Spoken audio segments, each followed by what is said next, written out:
Many months later. So then he joined the French, and he got he was like their number one ace fighter pilot. And afterwards, he became a bouncer and in France, and some Nazi people related, whatever, he would punch them. Acceptable for him. Yeah, so that's what I'm saying. So yeah, he did eventually do that too. Yeah, I like when he was, flying a fighter fighter jet and actually shooting Nazis. I was like, eh. But when you said he punched them, then I was like, all right, now I'm on board. Honestly, there is something about the just punching a Nazi it's special. Yeah. There's the added fuck you. I know who you are and I have a problem with you. That's it. No anonymity. That's the one. It's the lack of anonymity. You're not shooting a plane. You're punching a Nazi. It's still a very big and real thing in France, the Foreign Legion. I think there's a building somewhere in Paris. I think there's one in the south as well, probably near Marseille. Everything is near Marseille. And if you go up with your backpack and say, I want to join the Foreign Legion, and they let you in, that's just how you apply. You just turn up on French territory, walk in, and then they'll take you in. And I think there's probably a clearance process afterwards, where they check, okay, can you actually run ever? And then they do that. But the foundation is just you turn up. Had me until running. I was like, maybe this could work out. But no.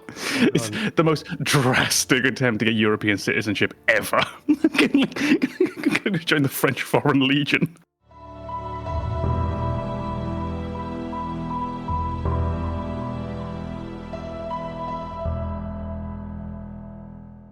Before we begin, the Gamers Advocate would like to remind you that any episode could contain game spoilers, so watch or listen with discretion. And now your hosts, AMKomnenos, Banana, and Legion. Enjoy the show. But speaking of dating apps, welcome on into yet another episode of the Gamers Advocate podcast. We are joined with Banana Hammock Republic, who is in his Eagles shirt today, so by the time you see this, we'll know what happened. We'll know with why their fate. He's so pissed off. And in 3, 2, 1, put up the score. And we have AMKomnenos, who is not in an Eagles shirt, so he must not like the Eagles. But he is in a Chiefs shirt. He's not. Okay, it's a Captain America shirt. Pretty cool. Would have been very surprised and also very pissed off. Because I know you have friends who are Eagles fans. I don't know if you have any friends who are Chiefs fans.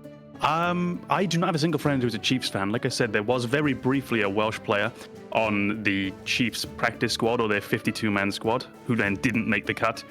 And then he went off to the Jacksonville Jaguars, where he proceeded to not make the cut. So I'm a fan of nothing. Yeah, both not playing in the NFL. But anyway, we appreciate everybody being here today. If you like the video so far, Welcome to the football episode. Sub to the I've done a channel. Sports episode. Weirdly silent. I'm perfectly willing to do another sports episode, because there can never be enough repeat stuff of what we go over, because we always have things. I feel like there could be. Yeah. We could always go over the sports things all over again, or any the subject we go over. So we could definitely return to quite a few subjects. Yeah. I don't know about specifically football.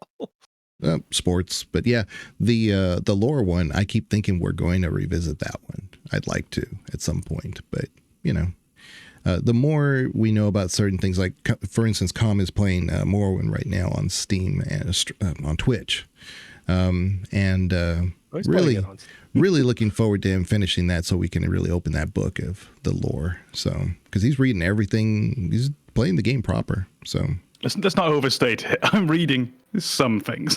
I'm reading the essential quest books. Everything else is going in the pile to be sold later when I find that mud crab. Yeah. But you're reading a lot more than even most people would, I would say. They probably just skim over it and say, okay, I just need to do this so I can go over there. Well, if you read it, you would have gotten there faster because you went the long way. Yeah, I think it's a game that almost enforces some reading. It doesn't mean that you really have to read everything, but I feel without reading anything at all, you're going to really struggle to understand what's going on and why you're doing things. Especially because the journal that will actually ultimately give you the quest summary doesn't always tell you where to go.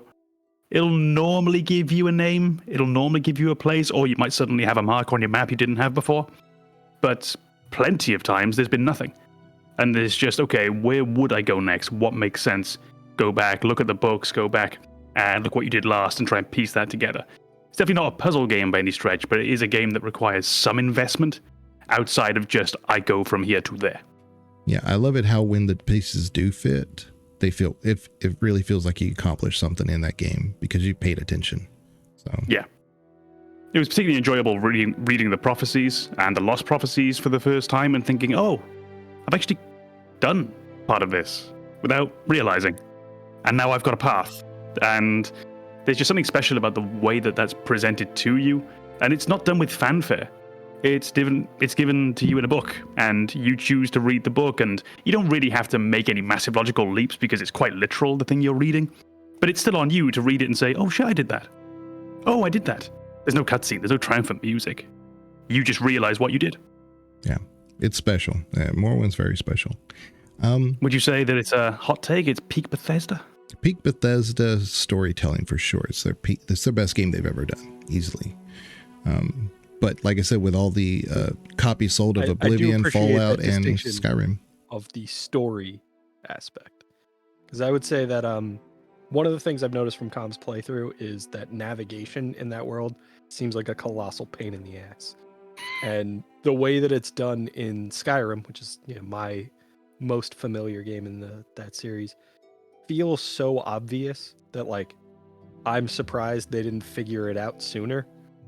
Like the idea of having markers on your map for everything and then having a waypoint that just tells you kind of the general direction you need to go, or even a compass. Because it really doesn't feel like Morrowind gives you any of that. It's just like, all right, which way am I facing? All right, let's hope I don't get turned around on this 40-mile trek over to my objective. I think all you've got really is that tiny little square in the corner, which, like you said, gives you roughly your direction and also a faint color outline of what's around you for about 5 feet. And that's it. Yeah. And except for that, it's just when you get to the hills, turn left, and then at the next one, turn right. And that one in particular, approximately left. Yeah, that one in particular was incredible. It was take the fork in the road that goes left. It turns out there's 3 forks in the road. But no, it's the one when you get to the hills. Well, this one's kind of in the hills too, and it's completely wrong. There's these are mountains, those are hills, those are plains. The plains are kind of hilly, though. That's one of the things that I think is quite interesting about it, though. It's the way that the world is designed is a little bit awkward, and I feel it's largely enforced by the way that the game was technologically limited when it came out. So if you look at the way that when I'm playing it, I've got the fog distance that surrounds you, that fog of war. It's about 1.5 times wider than it traditionally is in the base game. Just one of those privileges of playing on a modern engine, you can make it a bit bigger. Mm-hmm. But I found that whenever I put it to 10 times larger than what it used to be, so I can see 10 times further, the game looks like shit. Because it was never designed to be looked at that way. You see how small the world is. You see that everything's right next to each other. But there's a way that they made the world feel bigger, which is, if you think of Skyrim, if you think of the town of Whiterun, where you've got the first big city, around it there's a big plain that's flat. Morrowind doesn't really ever have that. It's always, I can follow this road, but there's a mountain to my left, a mountain to my right that I can't get over unless I levitate. And I have to follow this path and be funneled through this area. Because the city is only 300 feet away from me. But we need to make it feel further. And because the player can't see it, we can make them feel like they're going through this long and winding maze. So the navigation, as soon as you take a wrong turn, it's so slow to get back to where you were going. Because they just couldn't have those wide open spaces where you can just say, oh, is that direction? Super, beeline. Rather, it's, okay, it's that direction. Shit, where's the path? Do I go? Yeah, I feel like that's one of those things we've talked about before where they kind of embraced limitation and found a way to make it work for their game. And that still kind of exists in Skyrim, but when it happens in Skyrim, you're much more pissed off about it because you're like, oh, the waypoint is telling me I needed to go here, but I need to go like 300 feet below me, and I have no idea how to get down there without falling to my death. Now it's a huge inconvenience. Yeah. Whereas in Morrowind is like, it's kind of an inconvenience, but it's an inconvenience that actually gave you a little bit of guidance. Yeah. It's the natural physics involved there too, because, if you hike a lot, I've done a ton of hikes and paths. It's like where I need to go is only a mile but I had to take a 4-mile trek to get to that point because the path just wouldn't naturally let me go that way. And me trying to get anywhere from my my hometown. It's like, oh, I live 7 miles from that, but I have to drive 14 miles out of my way to get to an actual road because I live in the middle of nowhere. Yeah. So it just kind of like immerses you in Morrowind because it just follows a natural world issue. But yeah, it's Morrowind is just special for so many reasons. But as far as the map, I mean, I will say that the main map, of course, you have one central data point, which is right in the middle of the map, and everything else happens around it, basically. So there's a big portion of the map you'll never see until later on. So. Well, that's also an interesting way that they managed to make the game world feel a bit bigger, is the fact that you always have to go around. You're sort of operating on the donut of the world the entire time, that whole central area. If you need to go from the southwest to the northeast of the map, from Sedanin to Tel Vir, I think it is, you can't. You've got to go all the way west around, past Kinesis, past Kul, past the Ashlander camp, and then make your way over, or you've got to go around to the southeast, and that's much further again. If you could just beeline it, or if you use something like the Scroll of Icarian Flight, which gives you that massive jump boost, if you just do that, you can probably just jump there and get there really quick. But they force you to go around. It just makes the game world feel a bit bigger. It's one of those things that it is quite frustrating, especially when you're walking back for the 50th time to go somewhere, and the lack of fast travel outside of the inbuilt in-game travel systems, which now I'm beginning to use a bit more. Things like Divine Intervention to get to the cult, things like, or the temple, I can't remember. Either way, things like Mark and Recall, things like the Silt Striders and the boats. There is the fast travel system. But it does become a point when you realize that so much of Morrowind feels very fetch questy, because fetch quests have always existed. It's not a World of Warcraft thing, despite how much we associate them with them. And there's so much back and forth that the game occasionally feels artificially lengthened, rather than you going on an epic adventure. Sometimes it's just, oh, I've got to lug it all the way back there. Trying to do this with the least spoilers as possible, but the point of that is that you went to go do that fetch quest, but along the way you encountered this, which was part of the prophecy, which you wouldn't have done just naturally going outside of the main quest of doing what you were doing. But because you fell into that, you actually fell into the prophecy, which is a bigger part of the main quest. So you're doing one quest within the main quest, but you fulfilled another thing accidentally. Well, the game forced it upon you. You just didn't know it at the time. Although at some point you are just walking between Kul and Balmora for the 5th time for no reason. There's a bit of both. You have the you have the way that it builds the world around your questing. So you go and do a quest, I'm going on this journey, stumble across something, fulfill something, and then there's the times when it's just, I've got to go for a walk again, down a path I've walked before. Again. I think it's probably as far as like your aesthetics and the clothing and everything, it's probably no other game has ever beat it for skirts. It's the best skirt game ever. We wear a skirt. Yeah. I don't know why. They just look good in Morrowind. That fetch quest thing really, it works in Morrowind in the sense of like, there's a lot filling the space between where you start and where you finish the quest. And when you're a player on your first experience and you're kind of exploring everything still a bit new, it works because you're like Legion said, you're kind of learning things, you're fulfilling kind of these prophecies that you don't even realize as you go and play through the game. But if you're doing that kind of repeat playthrough, you kind of reach that point where you're like, oh shit, I have to do that again. Yeah. I have to do this and I have to do that. And really all I wanted to do was that first thing, but there's so much in the way of getting to the goal of my first quest. So I can definitely see that being a little frustrating, but that first playthrough is probably, maybe not in 2025 or 2024 or whatever when people started playing that. Probably not as magical, but when Morrowind first came out, probably really, really incredible for them to be like, all right, I'm going to go to that town and I'm going to find all of this stuff on the way there. It's going to be really cool and exciting. It's not a big critique, yeah. It's more just it's looking at it from the perspective of 2024, 2025, and the conveniences and quality of life that we've come to expect, and that no longer being in this game. And all of a sudden, the fact that you do have to make this walk again for the 10th time suddenly feels as though you're frustrated that we hadn't stumbled across the idea of just fast traveling this, or of even just not making me go there. Just saying that someone off screen is going to go deliver this letter. Someone off screen is going to go do this thing. Don't worry about it. I mean, back then we had one monitor, playing a game, and we didn't have a lot of, other things beeping at us and stuff. I mean, we literally had beepers and pagers. But it was our ability to focus on what we were doing in that game.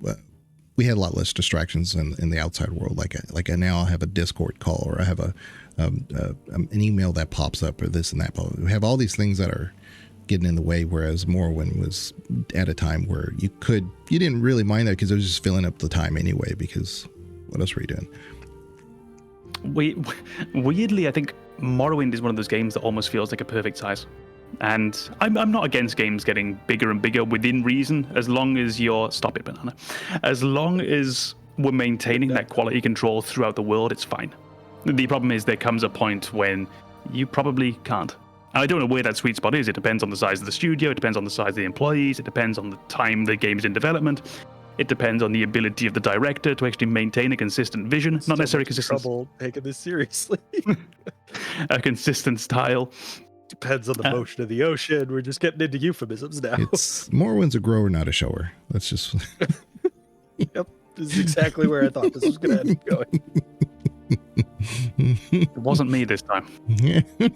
This time. Well, to be fair, when you said, I feel like Morrowind is the perfect size, I was just going to. It just comes back to the joke that I always end up making when we get into a size discussion. I'm just like, it's perfectly adequate with a very defensive tone in my voice. But you actually brought up one before, Com, where you were talking about things that turn you off because of outside things. What does that have to do with video games? This was off camera, and it stays off camera. Yeah. Well, today, now that we've talked thoroughly about Morrowind and Thieves of Joy, Com has brought up a topic, verbatim, Thieves of Joy. But specifically, we're going to be looking at how the episode all about me. Yeah, we're going to be comparing. If we ever have to rename the podcast for whatever reason, let's call it that. I think it's a pretty good name. I actually like that. Thieves of Joy, yeah. Gamer's Advocate is good, but Thieves of Joy, a little bit more accurate. I have to rebrand. Yeah. Yeah, all of our merch.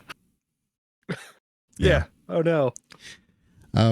But when it comes to like comparing one game to another game, all these tattoos. Oh yes, and if you have a suggestion for a tattoo for Banana, we need them in the comments. If you have a suggestion and are willing to send money to a PO box, we can talk. Suspiciously, that PO box will be in Europe. But there's often a game or two that comes out, and in it on its own, maybe pretty good game. I can think of several, not simulator games, but there's games that are in the vein of builder games, basically, that more or less try to do what other games have done in the past, like the Rome games. Caesar games. That's what I meant to say. The Caesar games were so much fun, and they were highly replayable. And you've had a lot of clones in the last 5-6 years trying to do what they did, but it's either they do too much or way too little. They can never really find that sweet spot that Caesar was doing back in the day with Sierra. So it's really hard to say, as Com was bringing up in his description, that sometimes we take away our own joy because it's like, this isn't as good as the game that I liked to play back then, but I can't play that game anymore because it's not supported on modern systems. So it takes away our joy. So Thief of Joy, I really kind of like that idea and talking about that. So do you guys have any examples off the top of your head about... I think the most important thing with the idea of the comparison being the Thief of Joy is to just narrow down exactly what this means, where it comes from, and what it's doing. And for me, it tends to be the idea of sequels. Mm-hmm. And there's a strange thought over the years. I remember being a kid, and I remember Lord of the Rings, Fellowship of the Ring coming out and being in the theaters and watching that and being really excited. And then I watched the whole movie, and I went back and watched it again with my parents, and I went back and watched it again with a friend.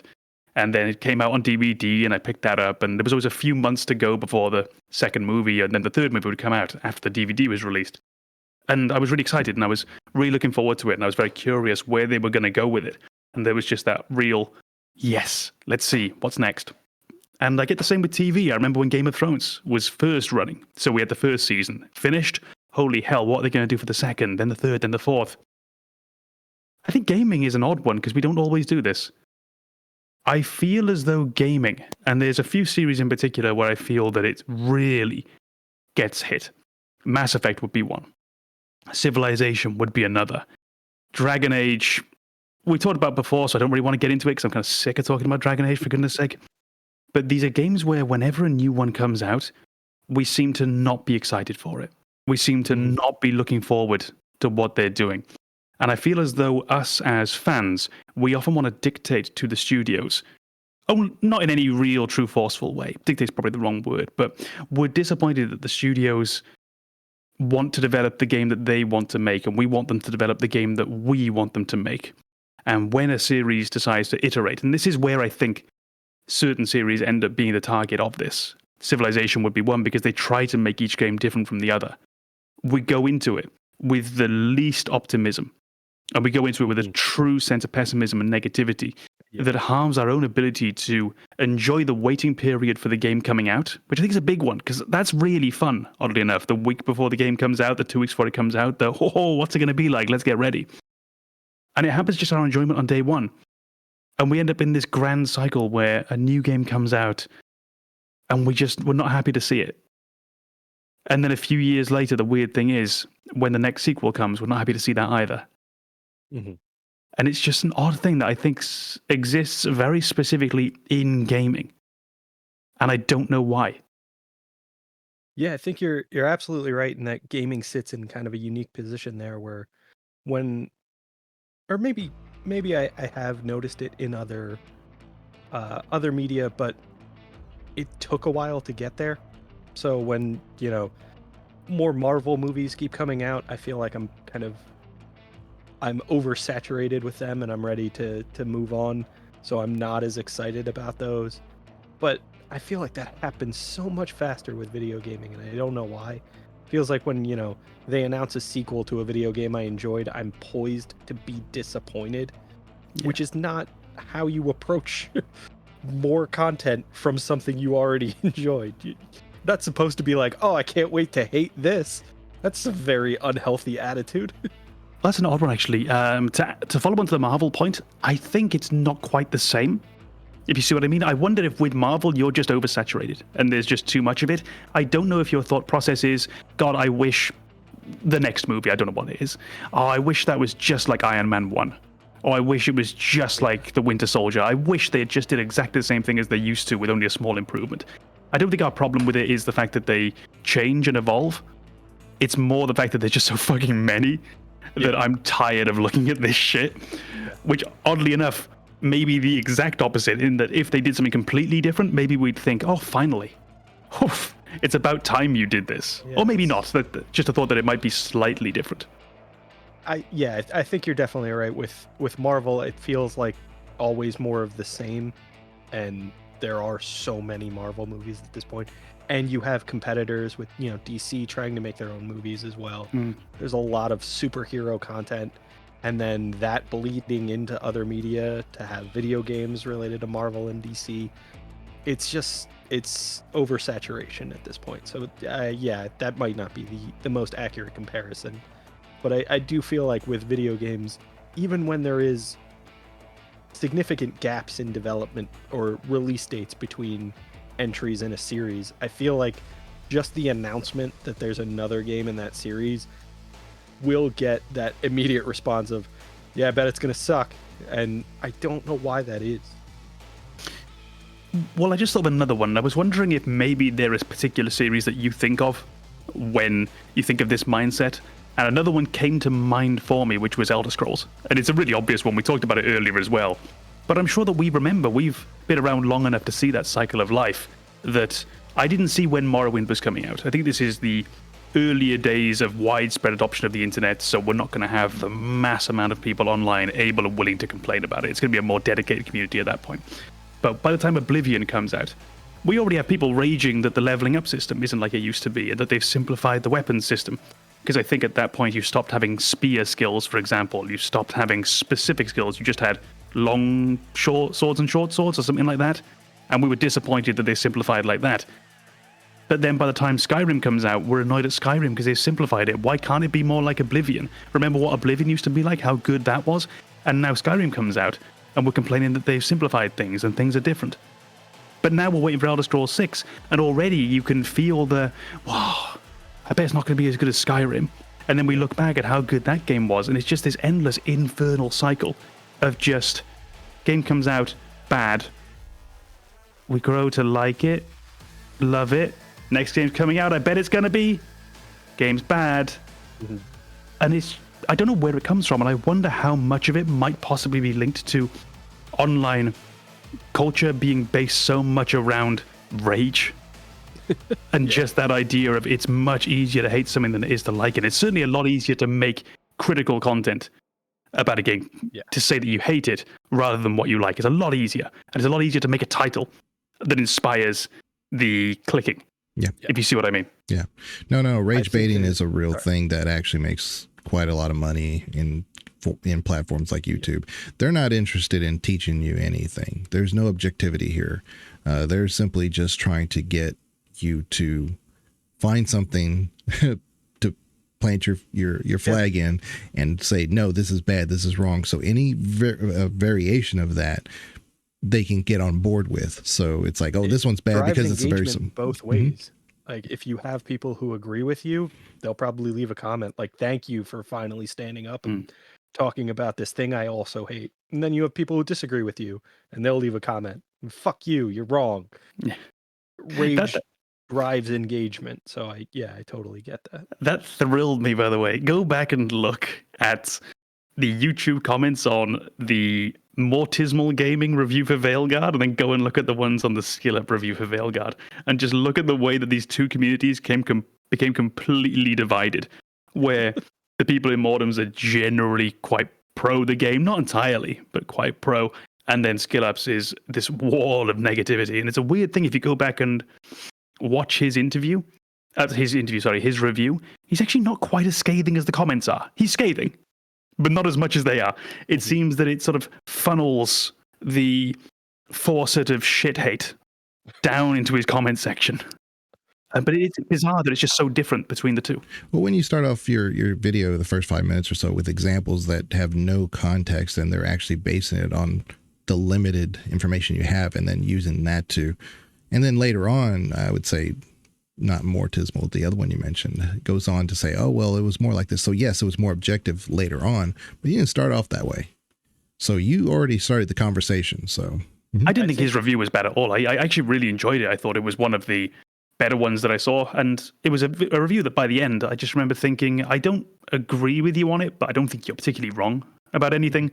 Everything you see, I can see why you feel that way. It makes perfect sense. And the game not being perfect, at times it can actually be pretty bad. And it just so happens a lot of that really stuck with him. But yeah, it really drove the engagement in that video, though, in a way that just shocked me. Well, shocked is too much. It's the internet in 2024. Nothing fucking shocks.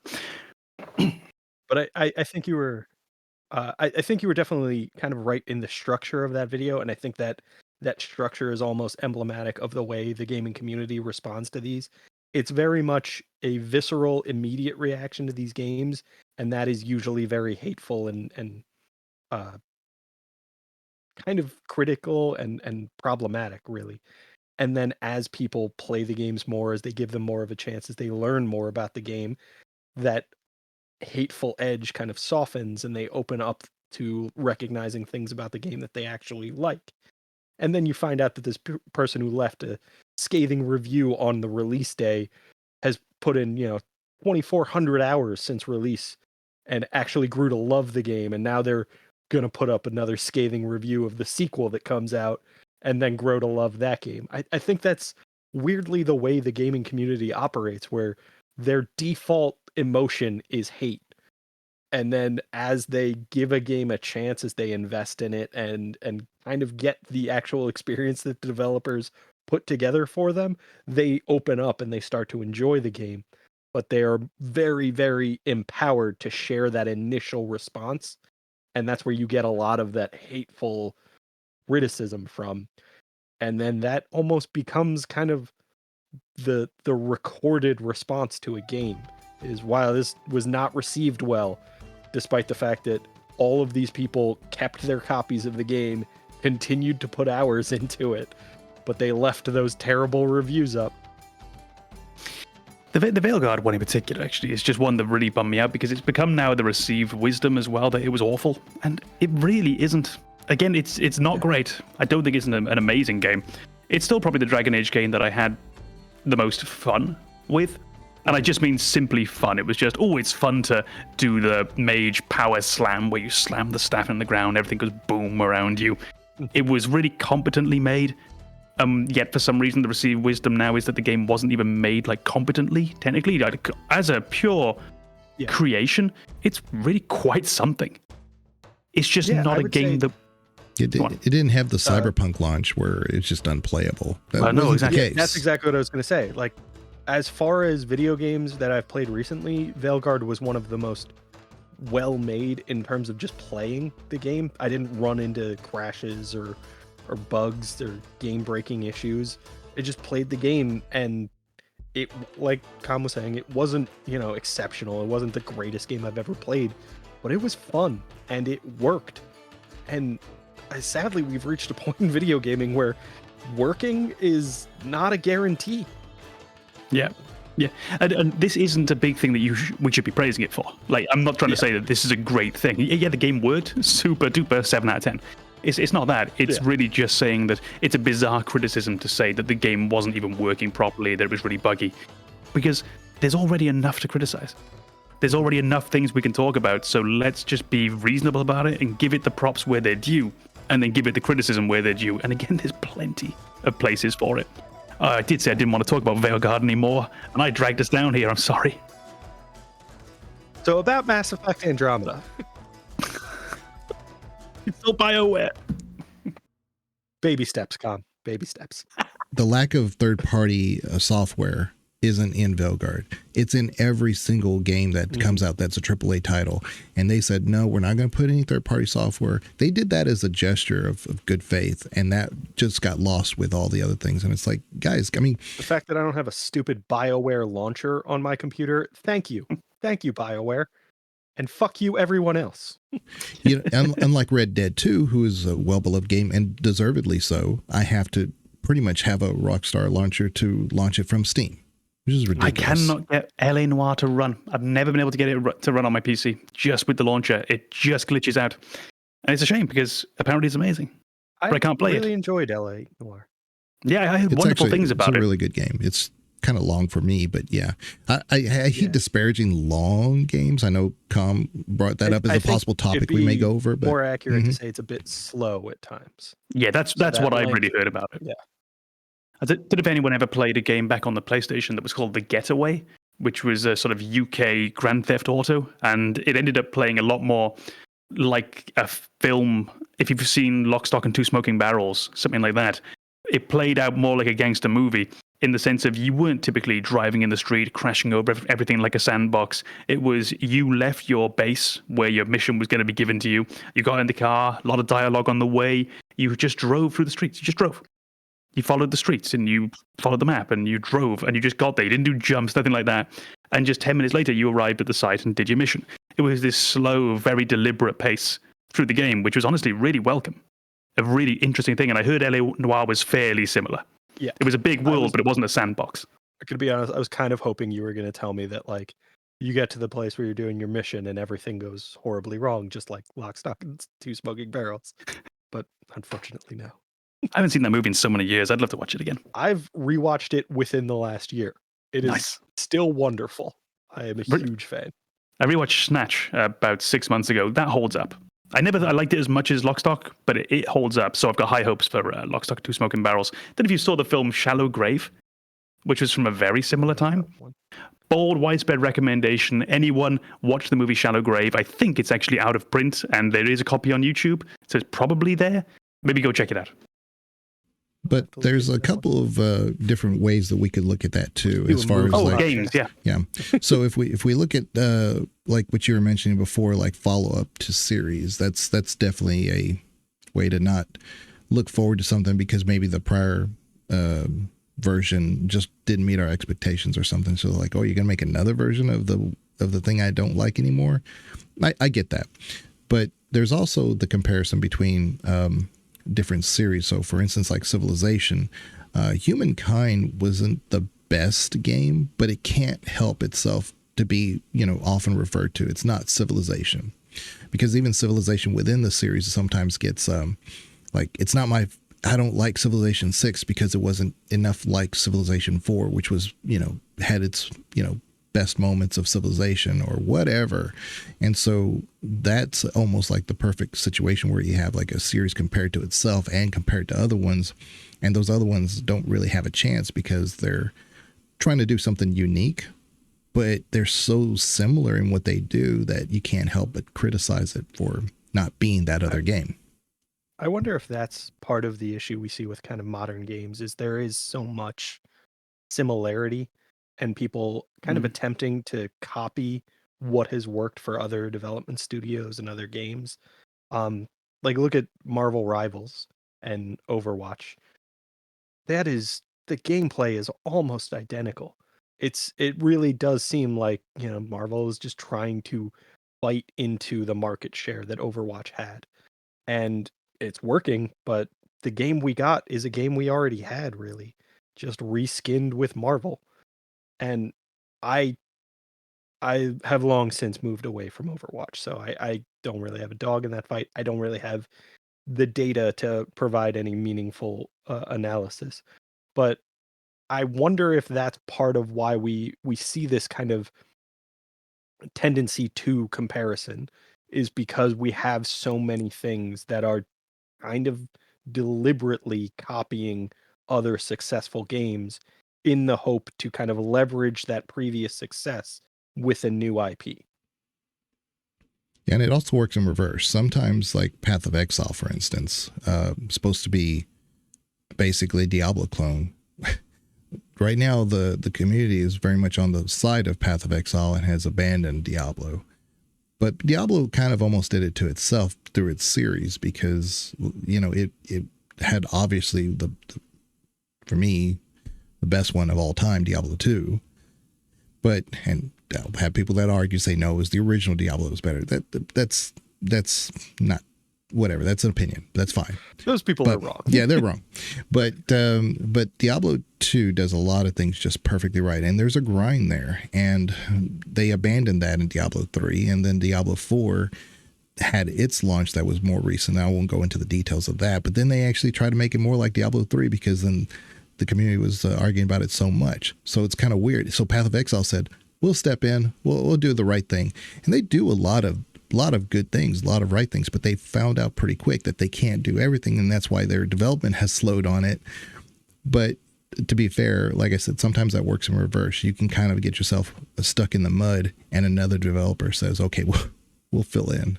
So it's dangerous. Well, Path of Exile had an advantage there in that they already had an established IP as well. I mean, we go all the way back to about 2015, earlier, maybe, I don't know. So I think they'd already managed to establish themselves as existing outside of that Diablo world. So I don't know if we still refer to it as a Diablo-like even. It almost feels like its own game, its own series. And the one that I think would be possibly a more pertinent example would be something like Cities Skylines. Because that's such a specific type of game, such a specific genre, that I couldn't have imagined really existing outside of SimCity. And we'd always had these smaller simulation and construction games, things like Transport Tycoon, Roller Coaster Tycoon, Constructor. And a lot of these games, they had something that was quite specific. So Constructor, you played as this sort of strong-arming, semi-illegal enterprise trying to do all sorts of works around the town. Roller Coaster Tycoon, of course, specifically the parks. Transport Tycoon, focusing on your networks. And then you had SimCity, which is always just doing its own thing. And then City Skyline came in, doing something no one else really was ever doing. No one was trying to challenge SimCity on the throne there. It was almost as though that was the spot given for the king. And it was this divine right almost, that spot belonged to them. And City Skylines sort of appears as this young usurper. And I can remember people whinging that what are they name? It's not Paradoxis. What's that studio called? I think that's right. Hold on. Paradox. Paradox? I think it is. I'll look it up. Yeah, I've got to look it up. Give me a second. I'm so sorry. City Skylines, Paradox Interactive. I can remember people complaining that they were wasting their time making a game like this because we don't normally associate that with Paradox. I'm just double checking the games they did. It was, the Grand Strategy. It was Hearts of Iron. It was Europa Universalis. It was Crusader Kings. Why are they wasting their time doing this when we want that? We don't want our studio doing new things. We want them doing that. And it was almost, we were annoyed that we weren't going to get the game that we wanted, which was another Hearts of Iron, another Europa Universalis, which we eventually got anyway. But why are they wasting their time on this, doing this, when they don't do this? And then oddly enough, that became now the defining game of that genre. Especially because it was so well timed with SimCity having released their massively multiplayer version just a year or two prior, which really did the proverbial lead balloon.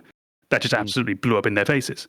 But to go along with exactly what you're saying, City Skylines 2, not beloved.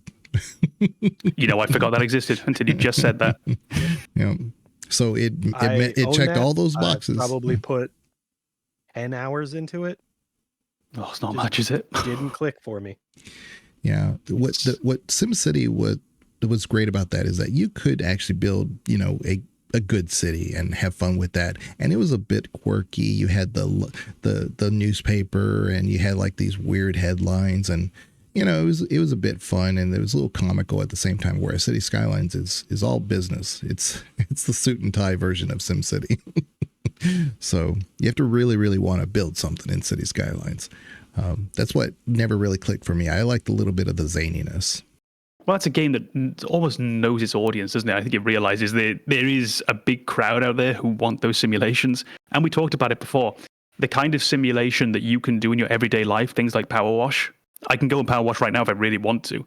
We need to make the game very gamey, just so we got something to enjoy. If you've got dishwasher simulator or dishwashing simulator, it's going to have to be really quick. You haven't got to really worry about getting every last bit of grime off. It's just got to be a quick whoop, whoop, whoop, done, whoop, whoop, whoop, done. Yeah. But Barbecue a game simulator that's is very much not just flipping a burger on the grill. You can urinate on a co-op player. That's a thing. and that's what we want, because we can go and do that in real life. Like, obviously, the urinating bit we might have to rethink, but we can go and do that job in real life. You really got to choose your co-op partner for that. Yeah, the VR version of that is crazy. Well, we're moving on from that. But something like City Skylines, you're so unlikely. VR version of that. Someone just peed on Legion. Don't piss on me and tell me it's raining. The City Skylines, you're so unlikely to become a city planner in real life who's actually going to have this power. So they have a space for you to actually make a game that's more simulation-y. One where you do have to consider, okay, is the sewage plant down water from the drinking water? That sort of stuff. I mean, we have to really make sure that the game is, you have to consider people's traffics and commuting routes. You've got to worry about the infrastructure. And it just creates that more simulation-y game rather than just the playing game that you would get from something like, a Power Wash simulator. I cannot remember how we got to this topic. So I think one of the things that you touched on in your rant, as we've decided we're calling them, was the idea of these kind of kings sitting atop their throne. So SimCity kind of being in that position, and then a lot of us just kind of accepting like, oh, that's the definitive game in that role, and kind of deterring other developers from trying to compete with that. And now I feel like we've almost gone too far in the opposite direction, where you have FromSoft, who is dominating in the games that they make. There is a Souls-like genre at this point because people are trying to imitate what FromSoft captured with Dark Souls and Elden Ring and Bloodborne and Sekiro. Now we have almost this oversaturation of the market with Souls-like games, where you all end up playing essentially a ripoff of Dark Souls, and being like, well, this sucks. It's not. They did a lot of the things that Dark Souls did worse than Dark Souls. They're just trying to cut into the market. And then you look at games like Valheim. And Valheim, I'm going to be honest, I was very excited about. I still enjoy it. But there are so many games that came out very similar to Valheim that have done a lot more than Valheim did. And now we're kind of almost seeing that oversaturation with those kind of base builder survival progression games with that co-op element included. And I'm not sure where the happy balance is, but like, I don't want one King of the Throne just sitting there being untouchable, but I also don't want 300 challengers of varying quality. So I don't know what the meaningful takeaway is from that, but like, if you're gonna challenge the king, be good. Don't challenge them with, weak sauce. Make sure your game has something that makes it a viable challenger. Well, it's where you want to find the line where the person on the throne is almost making everyone around them better.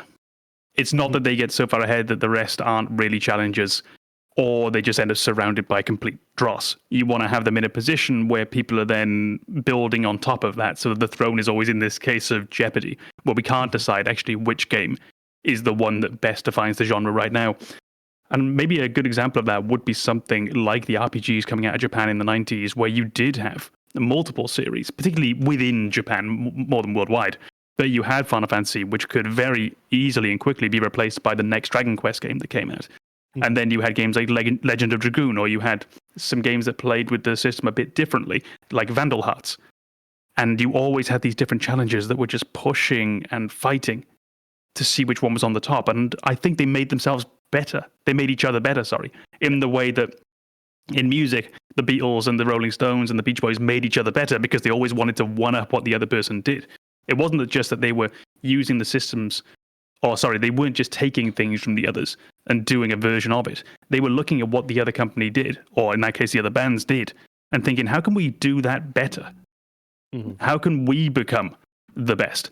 And that's what something like Cities Skyline seems to have done. On the other hand, the million of games that play like Dark Souls, a lot of them don't. They seem to pretty much do what Dark Souls does, in which case I want the original. I don't want your diet version of it. Exactly. And it's so omnipresent that recently, in the last few weeks, I've been playing... It's my very first Tales game. I've been playing Tales of Arise on the PS5. Don't know why I had to drop in the console there, but we will take sponsorships. And whilst playing it, the combat feels odd because it's not Souls-like. And I'm so fucking used to that now in every damn game I play that it feels weird that I'm not dodge rolling with circle. Mm-hmm. And that's such a peculiar feeling. Like, why does this suddenly feel wrong? Well, it's because everything does what Souls does. Mm-hmm. There's also the issue of where games suffer from being expected to create a new version every year. And now specifically, we went over this in sports games, but like you have the show that comes out every year for MLB. You have the Madden that comes out every year. And they're not much different from year to year because, I mean, think about it logically. I mean, the developers are making the same game every year, but in conjunction with that, there's a soccer version or football, European football. And, yeah, that's famous for the accent we use. And then, of course, you have the show and things like that. So they're all doing this every year because they kind of have to. I think they kind of. To be fair, that is a developer choice. Yeah, I don't know that there is the audience saying, "Oh, I need Madden to come out every year if it's going to be the same game next year." It's a developer choice, but it's because they like making money because they sell every year. So it's almost required for them to do it because they have a budget based on the assumption of sales in every year. Bizarrely, it feels different to me, though. I agree with you. It's actually ultimately the same principle, but it feels not quite the same topic to me. It's a purely gut feeling thing than people who didn't want Dragon Age 4 to be like, who wanted Dragon Age 4 to be more like 3 or Mass Effect 3 to be more like 2, whatever it might be. Even though it is clearly the same idea. It just feels different. I mean, this is just me throwing it out to the ether, but if they'd never put a year on there, like if they just said Madden, EA Madden, and just it doesn't have a year on there, then we could actually say like 3 years later, here's a better version. It's EA Madden. The newest Madden's come out. On that note, Football Manager, so the big management game, the simulation game, actually, that's huge, particularly in Europe. They've just cancelled the next one. So Football Manager 2025 has been cancelled, and they're going to just work on 2026. So they're actually taking a year out for a fucking change. That's exactly what I feel like they should do in these other games. And I feel like that's why when a game isn't significantly different from its predecessor in other genres, it feels so disappointing, is because they took the time to develop a whole new game and then they didn't do enough with that time. Whereas, with Madden or the show, every year they're coming out with it, they have a tight development window, and that's understandable. But at the same time, they're releasing a game that didn't really need to be made. Yeah. So I have that criticism, but I think fans of those series will be like, yeah, I can understand it not needing to be that different from year to year. Whereas I'm on the other side to say, if it's not that different, don't release a new game. I think that's ultimately why it feels different to the examples we were using earlier of things like Civilization or Dragon Age or whatever. And it really is because I think ultimately we all agree it doesn't have to be this often, and we all agree we don't really need the new one. Just some of us are more willing to say, yeah, we don't really need 2025 when we got 2024, but it's only $60 or whatever. So I think, yeah, that's the real difference. Whereas you have fandoms with games like Civilization, Dragon Age, where we've waited a few years for the next game. You've got the fandom divided into that group who are, okay, let's see what comes out. I'm kind of excited for this. And then the ones who are more attached to the past ones and wish that the new game wasn't changing in the way that it was. Yeah, and I think taken as a whole, when we look at series and how developers are doing this, like some are doing it year to year based on the titles, and some are doing it every so often to create a better version of the previous title. I think it all kind of gets meshed together in our heads, and we get a little jaded, like, okay, it's another of this series. Great. Mm-hmm. I didn't know we really needed it. And, so I think even though they're not the same, just like you said, it feels different, but they're technically not. But I think in the bigger picture, like I said, in the gaming scope, that we just see it as another series, and it's like, great. So it just becomes jaded initially just because it's filled in with all these other titles that do it annually for no good reason. But yeah.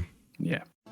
Yeah, well, I think that I would imagine that something like the FIFA's coming out every year, the UFC's coming out every 2-3 years, the Madden's coming out every year. I'd imagine that does go some way to having an effect on the way that we view all games. Because it just reinforces every time that you see that new release, you think, oh yeah, this ultimately just is a business. This ultimately just is, we need more money this quarter for the shareholders, etc. And then it lends you to having a more cynical, widespread worldview over the whole industry. So that all of a sudden you start thinking, oh, do we really need that sequel to that one game? Do we really need that? And just alters the way that you view the entire business. And it's a strange thought. But I think gaming is viewed so negatively by the gamers, often myself included. This isn't a shot being thrown out at other people, this is myself included. It's bizarre how little we like the gaming world. We just like some of the games we play, but we dislike almost everything about how they're made, the way the industry works. And this would be wide-ranging. This would be how much we care about the people who go and make these games for us and the fact they're not getting paid enough. It's going to be the games coming out far too often when they're not actually needed. It's going to be things like the copy protection that we don't agree should be a thing. It's going to be games being lost to the past because it's not cost-effective to keep them going. And there's so much of this that goes on that it just poisons the way we look at everything, and we can't help but approach every new game that comes out with just a little drop of cynicism that we don't really need to have, but we're almost driven to have by the world that we live in. And gamers and I say this very, very broadly, but we need to be careful, because when we start saying, I don't want that, I want the version that it was, I like the games that I like, and exactly what you just said, that's why when game developers take risks, we punish them for it. So going back to Veilguard, they took some risks by saying, we're going to do this with this character, or we're going to do that with that thing, or maybe the gameplay isn't going to work, but we're going to try. We're going to see if this sticks somehow. And developers that don't take risks, that's why we get games that stagnate. That's why we don't get titles that don't seem like they're worth their value, the money that we pay for, because they don't take those risks. And so we shouldn't be so quick to punish them is what I'm saying. Well, let me just throw a couple out there. There's Veilguard, which I'm glad they took the risk. I didn't need Inquisition again because Inquisition's still there if I want it. I didn't need 2 again because it's still there, etc. I'm glad the one I always use is the Final Fantasy remakes. I'm glad they did something different because the original's there. It doesn't change anything about that. And maybe something new will come out of that series that then another game production studio might see and think, oh shit, that's good.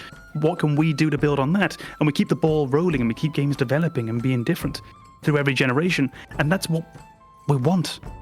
We want these games to be getting better, and this is why gamers and fans don't know fuck about game development, myself included, because we just want what we already got. We want what we like, but we need people out there who are going to say, no, you don't. You need something different. Yeah. Kojima would never have made Death Stranding if he was listening to us. Never. And I'm glad he didn't, because he did make it. Resident Evil 5, they tried something different. It's not great. Resident Evil 6, they tried something different. It's not great. Resident Evil 7, they tried something different. It's fucking awesome. Like, sometimes you miss, but it's better that they tried. I think that ties back to our kind of knee-jerk response discussion earlier, where we were talking about how gamers seem very quick to hate a new release. And it's something we've mentioned on the podcast before, but I don't want that initial hatred to deter developers from taking risks. Because when we see something that's new, everybody is going to be like, I know what I liked 10 years ago and this isn't it. Therefore, I must hate this. And that's just not the case. You have to give it a chance.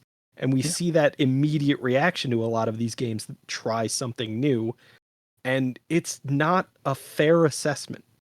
And it's possible that you do actually hate the new things that are going on in your games. Yeah. Resident Evil 5 you're sucks. You're not going to decide that after playing for 15 minutes. Yeah. And you're also not going to decide that based on reviews that you read around the release of a game. So I think ultimately the big takeaway for me for this discussion is when you are looking at a game and you are trying to determine what it is you like about it and what it is you don't like about it. One, that is a very personal thing, and it's probably not in your best interest to let the opinions of others color your opinion of a game. Try to figure out what it is specific to you that this game isn't delivering on, and that should be your criticism.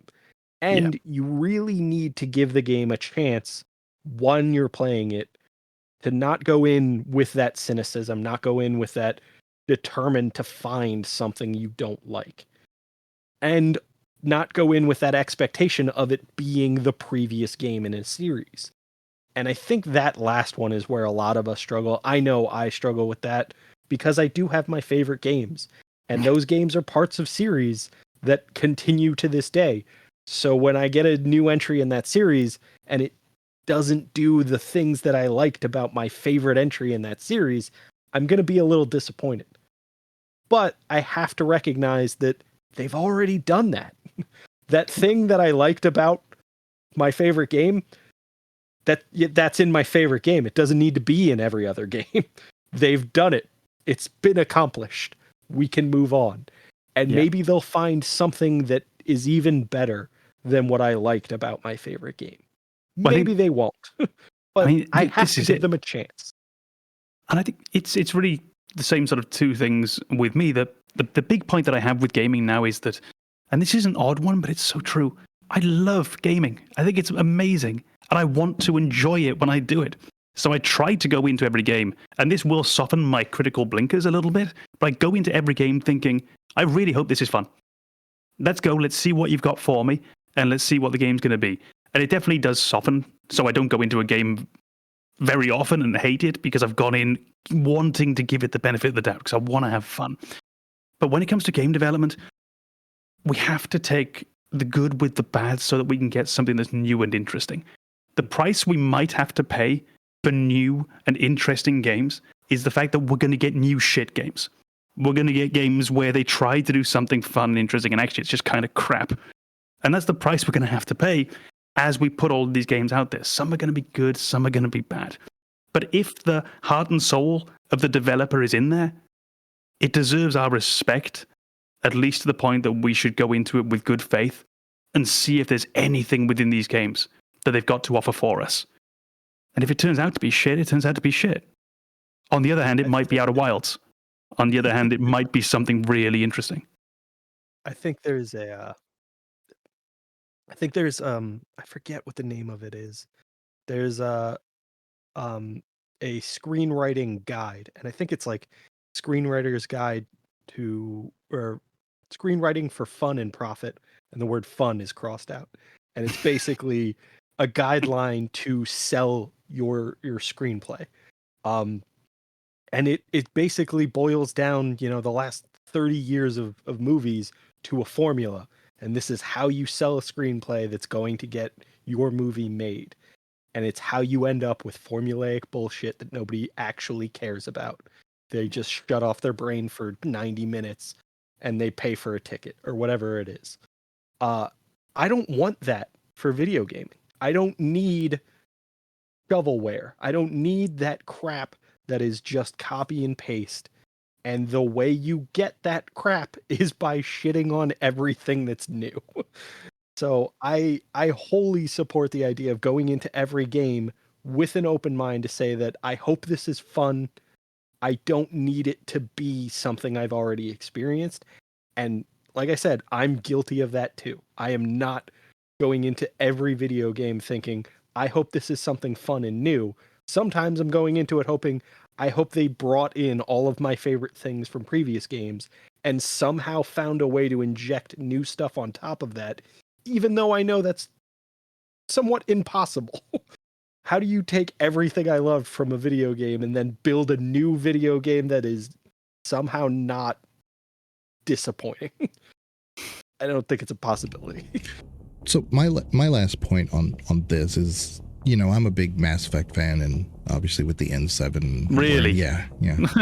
That's a shocker. But going back to what we said before with this, the Mass Effect hoodie. Yeah. Well, going back as far presumably in the last few minutes at some point we have heard some Mass Effect music in the podcast. And Leaving Earth is our intro? Yeah. So if you look at what we talked about earlier with the rage baiting and stuff like that, so there's a difference in trying to get somebody to see your philosophy and your idea where you think that gamers should be wanting their games to go, those type of things. It's harder to do nowadays. And then there's like people like myself who love Mass Effect to death, played Andromeda when it came out, tried to play Andromeda when it first came out, I should say, and found all these flaws with it. But I still encourage people, because they tell me, like, oh, Andromeda wasn't that bad. Well, that's fine. You didn't. Okay, that's fine. But if you've never played it, I still encourage you. Go play it. Go find out for yourself. You may not agree with me at all, but how do we have that discussion if you've never played it? I have a myriad of reasons why the game is not any good. But I will never discourage people from playing it. That's the difference in what you'll see. You'll get a lot of people like, oh, you don't want to ever play this game. You don't ever want to pollute your mind with whatever crap that the studio's putting out. I'm glad BioWare's, going down because they made Andromeda. What the hell kind of conversation are you having with these people? Or what are you trying to tell them? So, and again, they're just rage baiting you into clicking on their stuff. They're self-centered. They're not thinking about you or your ability to find pleasure in a game that you might actually enjoy. They're not interested in that. The joy that I've seen, it hasn't been on dedicated subreddits. It tends to be more into the more general Reddits, things like gaming, rather than Dragon Age, for example. To see the amount of posts with joy at the developers losing jobs when it comes to things like Dragon Age bums me the fuck out. It's already an industry where it's really hard to get in. It's an industry where people aren't paid what they should be. It's an industry which is seeing cuts. And we're happy because you didn't like a game that there's more and more people getting out of it. That fucking blows. It's really awful. And I think we, the three of us specifically, we have our video game series, our favorites, where we talk about them, and we'll talk about entries in that series and how disappointing they were. And I think we run the risk that Legion was just talking about of coming across in a way that's like, oh, you should never play this. This is a terrible game. I hate it, so you should hate it too. And I think for each of us, we all know each other well enough to know that's not the case. When I shit talk Final Fantasy VIII, I still think people should play the game. When I shit talk Final Fantasy X too, I still think people should play the game. I hate those games within the context of the Final Fantasy series, which I love to death. So those are games that I think are good games in a series of excellent games, and that's why I hate them. Yeah, the stuff that I will say don't play is if it's broken, genuinely, or if I think there's some sort of predatory aspect to it. That I'm not going to be in. That I will happily say don't. But the rest, you should probably try. The only games that I would genuinely say don't play are games, story-focused games where the story is terrible. And it just leads nowhere, or it has a terrible message to it, which that's a pretty uncommon occurrence, but it exists. Overwhelmingly, I think even the games that I hate, if you can enjoy them, that's awesome for you. Ultimately, the only thing I get out of hating a game is fewer things that I enjoy. So really, the only person who should be suffering from that is me. Nobody else should ever take my opinion and go, well, I'm not going to even give this game a chance because Banana said it's crap. Banana's wrong all the time. Just, if I tell you I hate a game, go play it just to prove me wrong. Self-aware Banana. Yeah. If you hate the podcast, make sure you subscribe so you can hear more things that you'll hate. Give the video a like. Give it a thumbs down if you don't like it. Give it a thumbs down. That's okay too. We are also on Spotify. It'll sting, but it's okay. Yeah, we'll get over it. No, we won't. So, but come on. No, we're on Spotify, Amazon, and help me out. iTunes. iTunes. Okay, yeah. And so check us out there. If you help me out, not like that. Yeah, not like that. Try it again. Anyway. Apple Music. Apple Music, something. Anyway, we will check you guys later. And till next time, bye-bye.